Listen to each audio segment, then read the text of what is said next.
పురావస్తు శాఖలో ఉన్నది కాబట్టి బౌద్ధాన్ని పరిరక్షించడం అవసరం ఎంతైనా ఉందని చెప్పేసి ప్రభుత్వానికి కూడా చెప్పడం జరిగింది. అదేవిధంగా దాని మీద ఎటువంటి కట్టడాలు కూడా కట్టకుండా ఉండాలని, అలాగే తొట్లకొండ స్థలాన్ని ఎవరికి కూడా ఇవ్వకూడదని చెప్పేసి గతంలోనే ప్రభుత్వానికి విజ్ఞప్తి చేయడం జరిగింది. ఆ నేపథ్యంలోనే ప్రభుత్వం కూడా ఇటువంటి నిర్మాణాలు అక్కడ జరగకుండా ఉండాలని చెప్పేసి స్టే ఇచ్చింది. హైకోర్టు స్టే ఇచ్చింది. స్టే ఇచ్చిన తర్వాత కూడా ఇప్పుడు ఏం చేస్తున్నారంటే టూరిస్టు పేరు మీద ఇప్పుడు వాళ్ళు ఏం చేస్తారు, మళ్ళీ కట్టడాలు మొదలెట్టారు. దాంట్లో ఇప్పుడు క్యాంటీన్ ఒకటి, దాన్ని టూరిస్ట్ కింద చేయాలని గత ప్రభుత్వంలోనే జగన్ గారు ఉండేటప్పుడు సుమారు 500 కోట్లు ఖర్చు పెట్టి దాంట్లో నుంచి విపరీతమైన బిల్డింగ్స్ కట్టారు.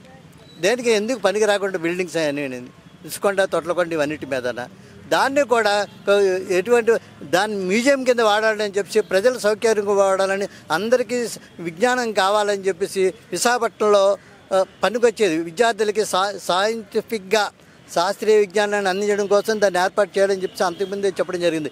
ఇప్పుడైతే ఈ ఇప్పుడు ఉన్న క్యాంటీన్ని కంపల్సరీగా తొలగించాలి, లేకపోతే తక్కిన వాళ్ళు కూడా వచ్చి వాళ్ళ నేపథ్యంలోనే వాళ్ళకి అనుకూలంగా ఉన్న బిల్డింగ్స్ కట్టడం మొదలెడతారు. ఈ విషయంలోనూ కలెక్టర్ గారికి తెలుసు, కూడా వాళ్ళకి తెలుసు, ప్రభుత్వ యంత్రాంగం అందరికీ తెలిసిన కూడా వాళ్ళు ఏ రకమైన చర్యలు తీసుకోవట్లేదు. మేము వాళ్ళ చర్యలు తీసుకోకపోవడం మేము ప్రజా సంఘాల తరఫున మేము తీవ్రంగా ఖండిస్తున్నాం. మేము భవిష్యత్తులో కూడా ప్రభుత్వం తక్షణం క్యాంటీన్ తొలగించే చర్యలు తీసుకోకపోతే ఇతర సంఘాలు ప్రజా సంఘాలతో కలిపి మేము భారతనాథ సమాజం కూడా ఉద్యమం చేపడతామని చెప్పి ఈ సందర్భంగా మనం తెలియజేస్తున్నాం. ఇక్కడ ఉండే బౌద్ధ స్తూపాలు అనే సమస్యలు తెలియదు. క్యాంటీన్ పెట్టారు కదా అని మంచి మంచి విందు వినోదాలతో వెళ్ళిపోతారు తప్ప ఇక్కడ పురాతనం ఉన్నటువంటి బౌద్ధ స్తూపాల విషయం వాళ్ళకి తెలియదు.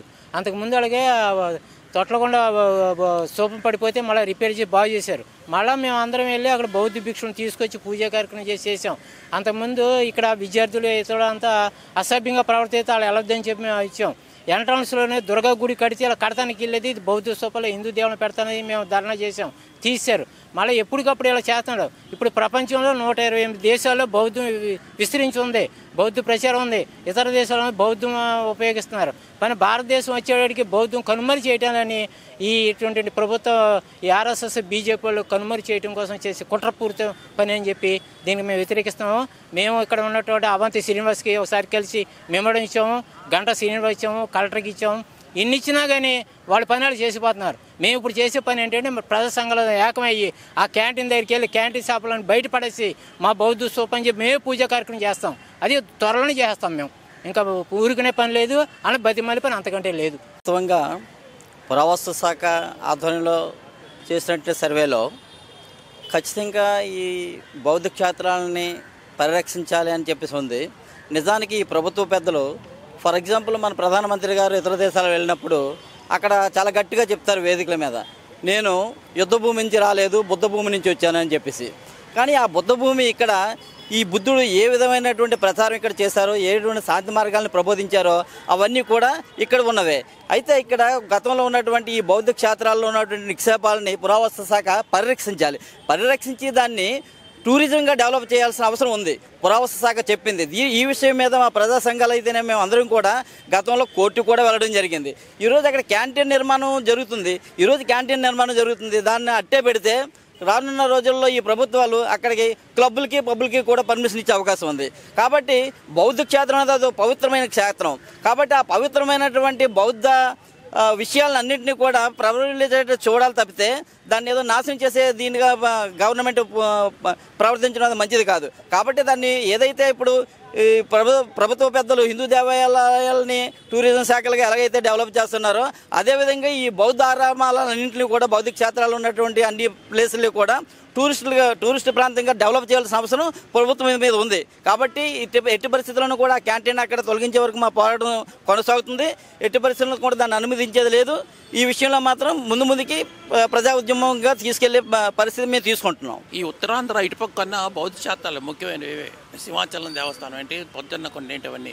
దాన్ని మెల్లిగా ఏం చేస్తున్నారంటే మన వాళ్ళకు తెలియకపోయినా ఆర్కియాలజికల్ సర్వేలో తెలిసిన తర్వాత కూడా మెల్లిగా దీన్ని క్యాంటీన్ పేరుతో ఉపయోగిస్తారు.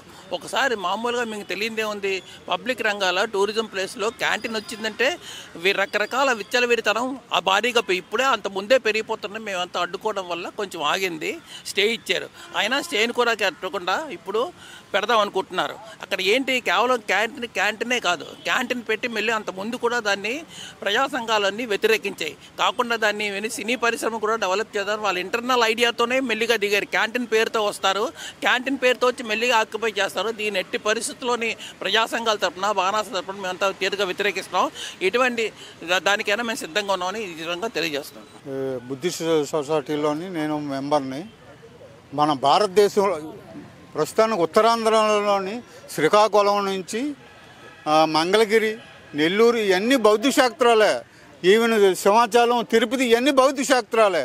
అప్పుడులోని కనిష్ఠుడు లాస్ట్లో గుళ్ళు, అప్పుడు ఎవరు హిందూ సమాజంలో గుళ్ళు లేవు. ఈ బుద్ధిస్టులే కొండల మీద అలా ఉండటానికని పెద్ద బుద్ధిస్ట్ బిల్డింగ్స్ కట్టుకున్నారు. అక్కడే కొండ మీద 4 పాయల నుంచి వాటర్ వస్తే అక్కడే బుద్ధి అని చేసేవారు. తొట్లకొండ కూడా అలాగే ఇక్కడ ఉన్నది, శ్రీకాకుళంలో ఉన్నాయి. తొట్లకొండని ఎన్నోసార్లు మేము వాళ్ళు వేరే పార్టీ వాళ్ళకి ఇస్తూ ఉంటే మేము బుద్ధిస్ట్ సొసైటీ ద్వారాగా వాళ్ళ ఖండించి కోర్టుకు కూడా 2 సార్లు వెళ్ళి హైకోర్టుకి వెళ్ళి ఆపాం. ఇప్పుడు మళ్ళీ క్యాంటీన్ రూపంలో ఇప్పుడు వస్తుంది. అయినా దాన్ని తొలగించి ఇక్కడ బుద్ధిస్ట్ సొసైటీలో అక్కడ పెద్ద బిల్డింగ్ పెట్టి శ్రీకాకుళం నుంచి ఇవన్నీ శిల్పాలన్నీ హైదరాబాద్లో ఉండిపోయి ఆ శిల్పాలన్నీ తీసుకొచ్చి ఆంధ్ర రాష్ట్రానికి ఇక్కడ మ్యూజియంగా కట్టి ఆ స్టాచ్యూలన్నీ ఇక్కడ పెట్టాలని మా భావన. మేము ఇక్కడ తొట్లకొండలో ఆ క్యాంటీన్ని ఇంకా వేరే వ్యక్తులకి భూములు ఇస్తున్నారు. అవి వెంటనే తొలగించి మా బౌద్ధ క్షేత్రమైన ఒక బిల్డింగ్ కట్టి ఈ శిలా విగ్రహాలన్నీ అక్కడ పెట్టి మ్యూజియంగా ఉండాలని మా కోరిక. రాష్ట్ర వ్యాప్తంగా ఉన్న బుద్ధిస్ట్ మాన్యుమెంట్ అన్నింటిని కూడా ప్రభుత్వం కాపాడాలని కూడా ఎవరైతే బౌద్ధులతో పాటు విశాఖ నగరవాసులు ప్రజలంతా కూడా డిమాండ్ చేస్తున్నారు. ఏదైతే విశాఖలోని తొట్లకొండపై ఉన్న బౌద్ధరామం ఏదైతే ఉందో, బౌద్ధరామం చుట్టుపక్కల ఇటువంటి ప్రైవేట్ కట్టడాలకు కూడా అనుమతి ఇవ్వకూడదు. ఏదైతే అక్కడ క్యాంటీన్కి అనుమతి ఇచ్చారో ఇమీడియట్గా దాన్ని రద్దు చేయాలి. అక్కడ ఉన్న చారిత్రక నేపథ్యం ఉన్న అన్ని ప్లేసులు కూడా కాపాడి పర్యాటకంగా కూడా దీన్ని అభివృద్ధి చేయాలని కూడా బౌద్ధులంతా కూడా కోరుతున్నారు. Video journalist Raghavataramu, Abhinav Bharat, Visakhapatnam.